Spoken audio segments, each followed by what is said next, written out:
Hi,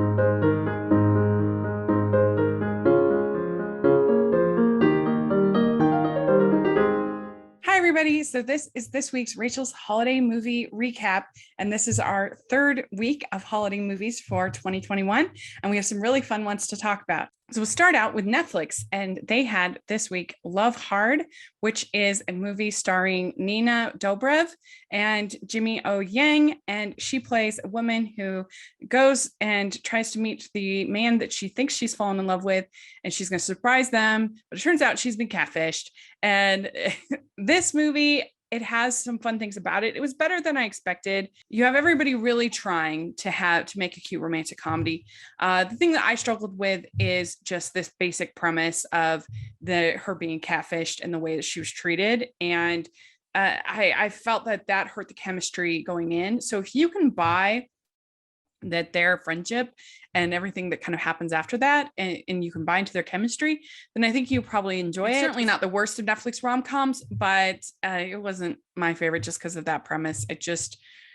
I couldn't get into the chemistry. But if it sounds like something you'd enjoy, then check it out.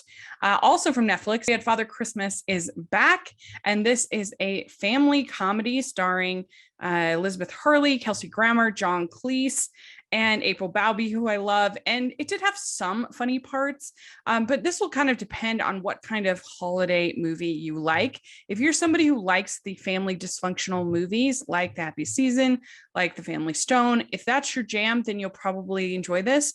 That's really not my favorite, and I just didn't laugh enough to recommend it. But I think that Kelsey Grammer is really trying in this, really trying to make it all work.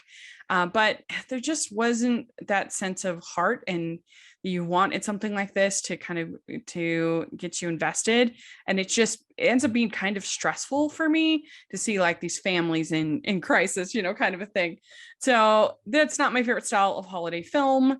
But if it sounds like something you'd enjoy, then you should check it out. Then we had from Peacock Network, we had The Great Christmas Switch, and this stars Sarah Lind as identical twins. One is a single woman, one is she's married, but they're separated with kids, and they decide to switch places.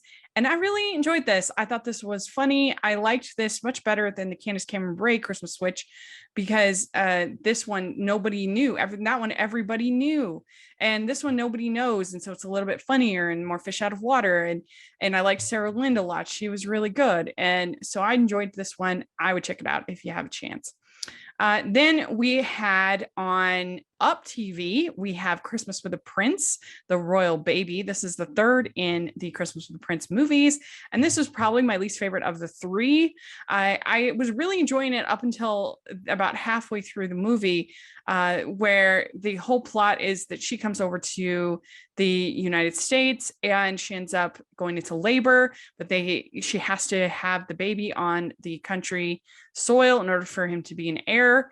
But they are able to make it all work with making the hospital the temporarily Sansarvian land, and all that was really good.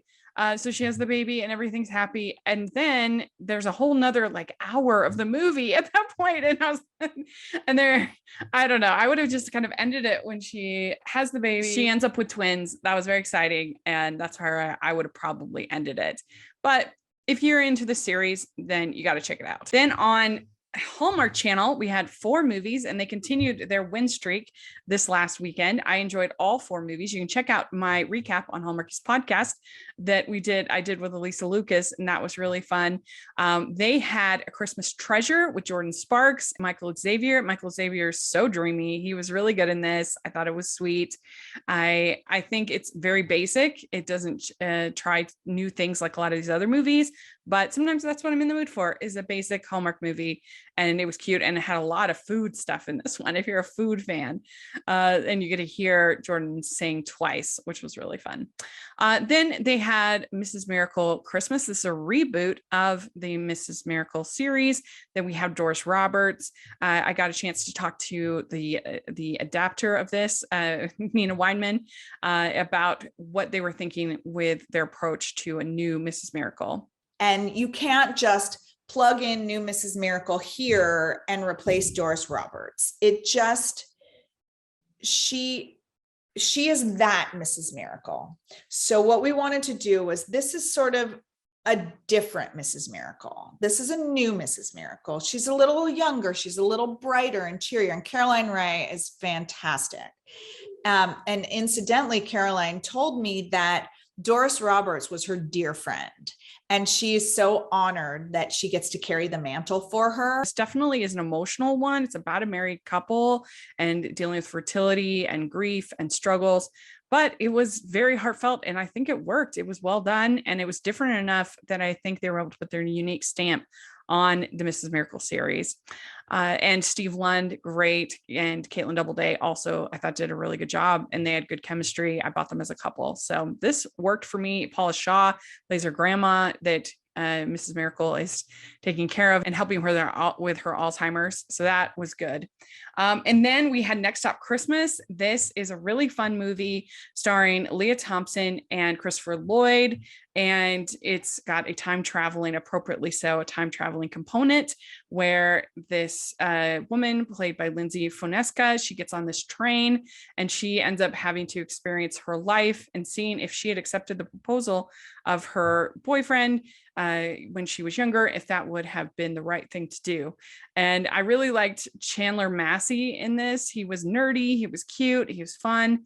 And you can't overthink it, kind of these time travel type stories, because the ripple effect kind of will make your mind hurt. But I liked it, and the whole idea of if I had made one different decision, what would happen. And I liked even little details. Her relationship with her sister, I thought, was really nice in this, and that the script was funny. So this one I enjoyed very, very much. Last we have from Hallmark is Gingerbread Miracle. This stars Merritt Patterson and John Ecker, and she plays an attorney who had worked at this bakery when she was younger, and she's still working there. She likes to work in the bakery, and he plays the, I think, nephew of the bakery owners they're going to sell. Anyway, they come back into contact, and there's this whole Las Posadas thing, which is the processional that they do in Mexico. And I thought that was really well done and well executed. There was a part of this movie that was really kind of dull for me, with all of the talk about real estate and law and stuff like that. But I like John Ecker a lot. I thought that he was great. Welcome to Hallmark. I think he could be a good leading man. And I really liked anything involving the Los Posadas. So that worked for me. So that's the movies this week in the holiday films. So let me know what you think, which ones you got to watch. Please like this video. Please subscribe to my channel. I would really appreciate it. Check out Hallmarkies podcast. I would so much appreciate that. Make sure to check out the Patreon group. We have lots of fun watch-alongs and other activities and different things in our Patreon group on Facebook. Please take a look at that. We also have the merch store, which has tons of holiday-inspired items. Please take a look at that. And thanks so much, everybody. We'll talk to y'all later. Bye.